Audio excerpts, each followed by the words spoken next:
大家好，我是张大哥。大哥已经把这部红色的 R107的280 SL 已经完修了。那这部车，经过大哥检查过它的高压线啊，还有它的分电盘都正常的，因为它的分电盘是新的啊。那高压线也没有问题，但是它的高压线，就像我照片所看到的，它的第2缸跟第3缸线是接反的。虽然高压线没问题，但它线是接反的，也就是说2跟3两个是接反的。那，大哥已经把它修正回来了，因为这接反的话，它点火顺序不对，高速上不来。那至于说它的流量，我们先来看它的那个汽油的回流量。目前我们看到是在 2.7 扣掉 0.6 是 2.1， 已经合乎标准。但是呢，它原来的汽油帮补的压力是不足的。我们呢先来看它的汽油帮补，大哥已经换新了汽油帮补还有蓄压器，大哥都已经换新了，因为它的汽油的回流量不足，也就代表说它的汽油帮补压力不足。那蓄压器也换掉了避免在热天堵车的时候，我到 7 买个饮料回到车上引擎发不动。那这个问题大哥也发现了，已经把它克服了。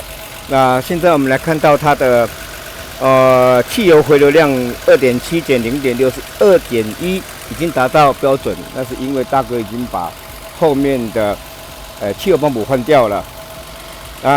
目前我们看到它转速大概在940左右，这个是在有开冷气的状态。如果没有开冷气的话，会稍微高一点，因为这部车子这个年份的车子并没有怠速马达，没有提升的功能。那至于说我们再来看它的这个排气管的含氧量，这个在 1.5% 的含氧量排气管大哥从这边接过来的。它这个 1.5 的话已经超低标了，地上已经有水积了，这代表这部车子的燃烧相当正常，而且一定很省油，因为它已经完全燃烧。如果说以 1.4% 的含氧量换算成吸油值，验车的吸油值，这部车是属于第一期的环保标准，吸油值应该在 4.5 以内，4.5% 以内。那这个 1.4 换算出来的吸油值应该会在 0.5%， 这已经超低标了，代表这部车的标准呢，已经达到它几乎将近新车的标准了。那至于说分油盘，大哥已经整修过了，它的分油盘因为经过30多年的汽油胶的堵塞造成供油不足。还有供油不平均这问题已经克服了。如果这分油盘如果再堵塞的话，应该在20年以后吧。那喷油水大哥全部都换掉过了全部都已经整理过了，火星塞也换掉了这部车的吸油值这么低的吸油值，代表这个缸体的状况是非常好的。我们来试着拉一下转速，反应是非常迅速。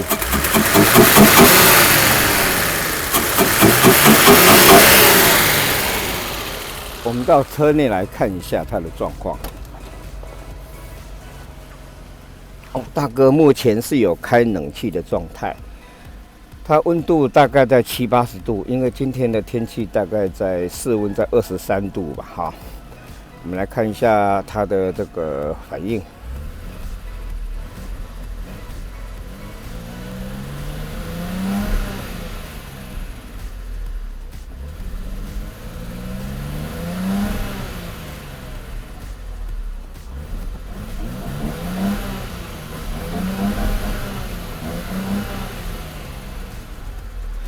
这个年份的车子，因为它没有怠速提升，没有那个它的暖车的机制，并不像我们现在新年份的车子这么样的完整。所以说，这个年份的车子，大哥建议，就是在1985年之前的车子，大哥建议就是说它的应该要执行暖车的动作。可能就是说，引擎刚发动，最好不要开冷气，然后让引擎，因为它引擎转速会提升，冷车的时候，那等转速降到大概在1000转左右呢，它冷车刚发动会在1000多转，等它降到大概1000转左右呢，我们再来，再来开动车子。也就是说，这个年份1985年之前的车子，它的暖车功能的机制并不健全的。那所以说，最好是有个暖车的机制，大概3-5分钟。好，那大哥现在把冷气，把车子引擎关掉。好，我们现在做冷气是有打开的，不过大哥建议是最好不要打开冷气，在发动的时候，因为避免这个年份的车子，银发族的老车啊。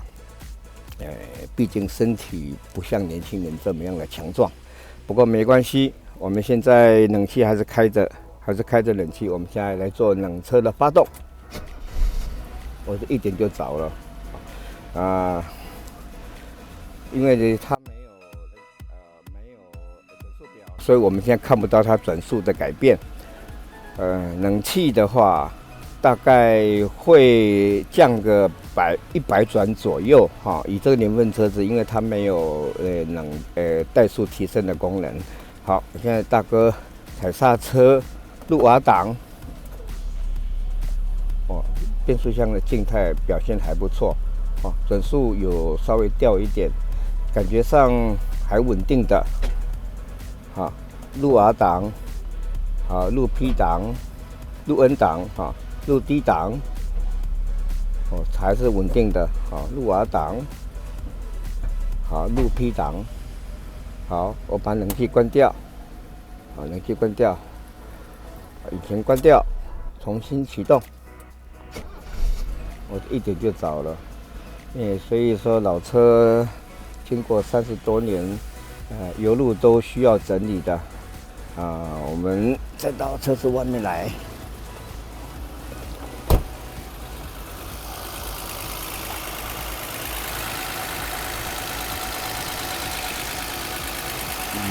它冷气关掉，第二天现在没有冷气的状态，压缩机没有运转的状态是在1000转左右，有开冷气，刚刚我们看到在900多转，所以这部车子目前的状况是完全正常的。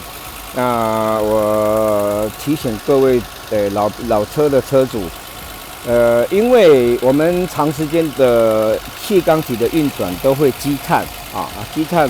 原来新车希望我们加92的汽油，因为积碳的关系，压缩比会增加。我建议老车的车主，第一个油箱一定要维持在半桶油，尽量不要吃到油箱底部的残留的汽油胶质。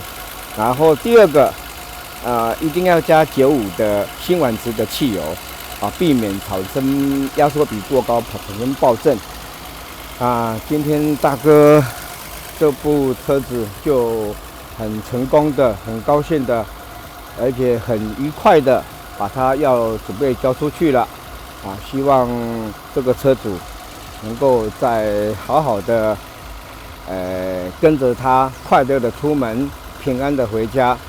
好，今天大哥的报告就到此结束了。好，拜拜。